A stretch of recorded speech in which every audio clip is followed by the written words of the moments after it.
السلام عليكم ورحمة الله وبركاته kusoo dhawaada Kurweyne Academy casharkeeni saddexaad falanqeynta farsamada suuqa FX-ka ama waxa loo yaqaano technical analysis. Marka casharkan waa cashar aad iyo aad muhiim u ah, waa cashar dheer, waa cashar videos badan leh. Marka insha Allah mid u daawada, saddex jeer midkiiba daawada, notes badan qorta, cashar walba su'aalaha ka qabtaan hoostiisa ku qora. insha Allah waa idinkaga jawaaba, waa idin caawinaya. Marka aan u guda galno casharka, maxaad ku baran doontaa casharka saddexaad?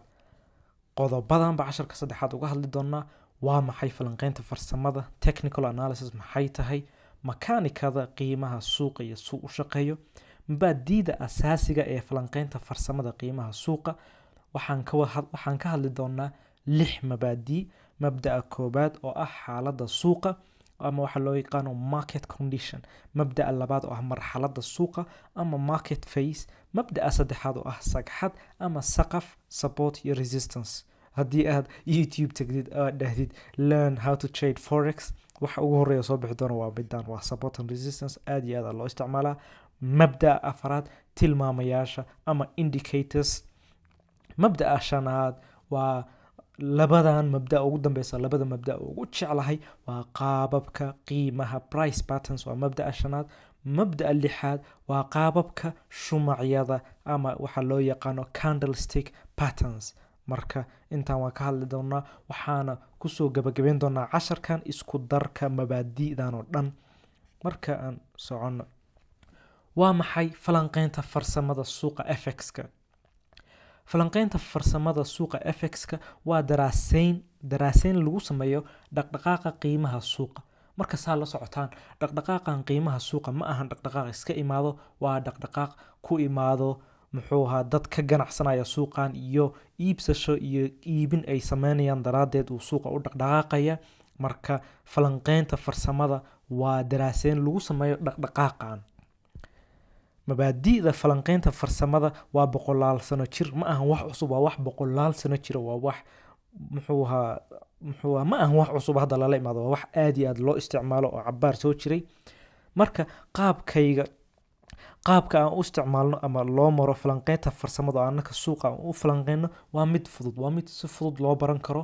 haddii aad waqti gelisid, haddii aad juhdi gelisid, haddii aad ku celcelisid, waa mid si fudud loo fahmi karo.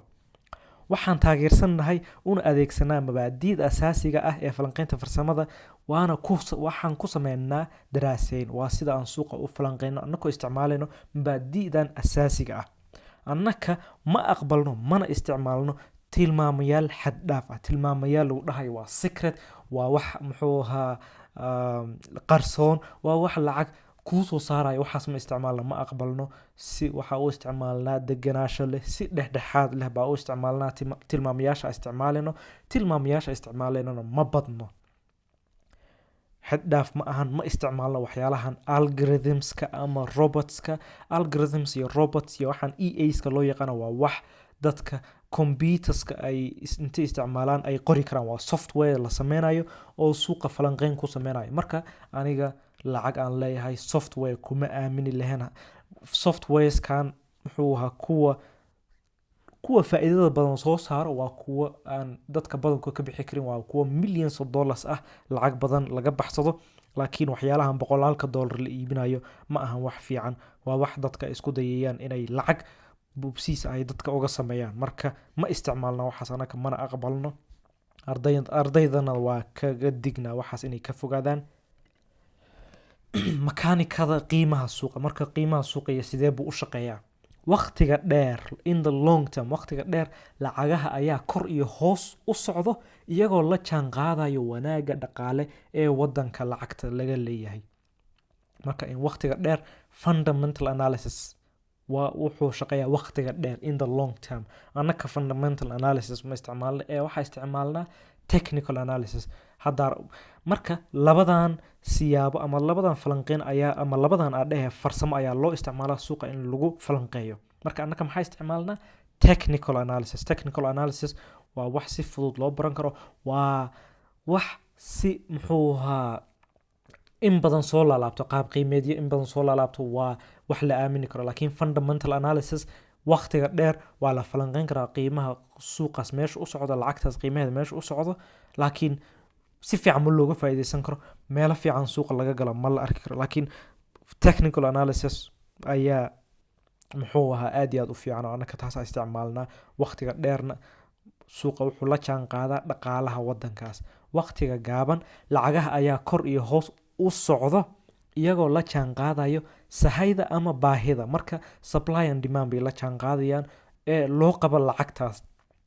annagoo ah ganacsatada FX-ka ayaa isku dayna inaan ka faa'iideysano dhaqdhaqaaqan muddada gaaban. marka ay jirto baahi sarreyso ama waxaa loo yaqaana high demand, markii baahi sarreyso jirto, sahaydana ay yartahay ama supplyga ama lacagtaas ay yartahay supplygeeda, qiimaha suuqaas ayaa kor u kaco. markay jirto sahay sarreyso ama lacagtaas ay aad u badan tahay, baahidana ay yartahay, qiimaha suuqaas ayaa hoos u dhaco. marka qiimahan qasab ma aha lacag kaliya inay noqoto, wax walba. hadda tusaale hadda idin siiyo, haddii la dhaho adduunyada dhan waxaa yaraaday waxyaalahan loo yaqaano muxuu ahaa computerska ama laptopyada waxaa la dhahay soo saaridoodii la joojiyey, adduunyadii ka yaraatay, way yaraatay, baahideedana way badan tahay, sahayda way yartahay. marka maxaa dhacayo? qiimaha laptopyada ayaa cirka isku shubay oo qaali bay noqonayaan. laakiin muxuu ahaa sahayda haddii sarreyso oo waxaas uu meel walba yaallo, baahideedana ay saas u badneen, qiimaha suuqaas hoos ayuu u dhacayaa. marka qaybta saddexaad waa maxay? mabaadi'da asaasiga ee falanqeynta farsamada qiimaha suuqa. waxaa jiro 6 mabda ee asaasiya oo aan u isticmaalno falanqeynta farsamada ah ee qiimaha suuqyada, waana kuwan soo socda. mabda'a koobaad saa hore idinkugu sheega waa xaaladda suuqa ama market condition. mabda'a labaad marxaladda suuqa ama market phase. mabda'a saddexaad sagxad iyo saqaf, marka waa levello qiimayaal suuqa meeluhu ka laabto. mabda'a afraad waa tilmaamayaasha ama indicators.